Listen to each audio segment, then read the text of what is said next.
don't lie to me. You went backwards a little bit, right? That weight was on that back foot. Yeah. Did you feel any speed in that swing? Was it a little fast for you? Yeah. My tempo is normally fast, but I keep trying to slow it down. Okay. So. Well, one of the key factors about a fast tempo is it's going to force us to get onto our back foot a little bit. Now, if I get over that back foot and I don't get to my front foot, quickly enough back to striking the ball, what happens? Thin shots, fat shots, right? We're hitting behind the ball, similar to what we just had there. Okay. On this next swing, I want you to feel a little slower tempo and back to that 60-40 thought process that we had with weight on that front foot, and see what it does to the ball. Okay.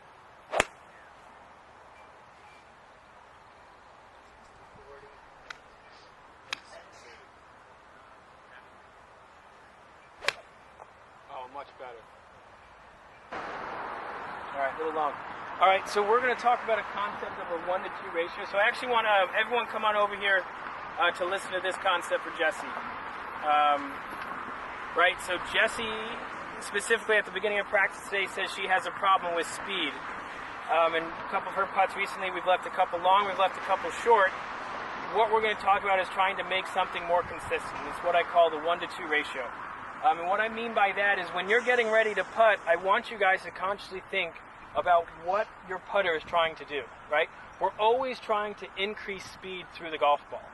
So if I take a really big backswing and I take a really big follow through in order to increase speed through the golf ball, we're going to hit it really far, okay? So I want you to think almost opposite of that. I want you to take a smaller backswing and I want you to increase the distance in the follow through. So if you take it back 1 inch, your follow through is going to be 2 inches.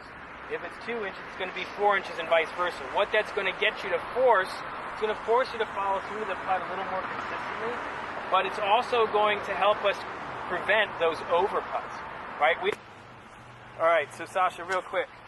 So one of our main goals that we've talked about today is trying to finish the swing with our rotation and finish high, okay? Now, one of the things I've been looking at is your right foot. Every time that you take a swing, you're finishing here, but that right foot stays planted, okay? What that tells me is your swing is happening a lot with your arms. So kind of just like our normal golf swing, I want you to try to release that right toe, okay? I want you to move through that shot. Don't hold that toe down.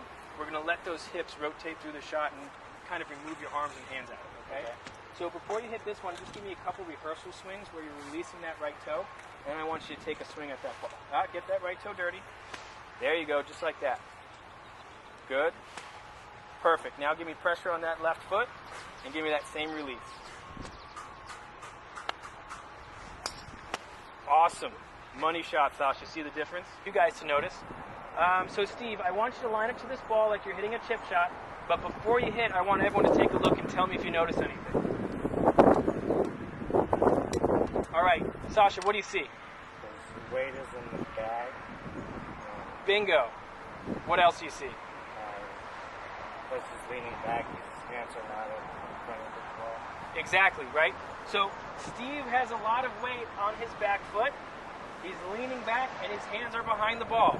This is going to affect the performance of his swing because now everything's sitting on that back foot. So if my weight's on the back foot, it's going to be more likely that I hit closer to where the weight is, right?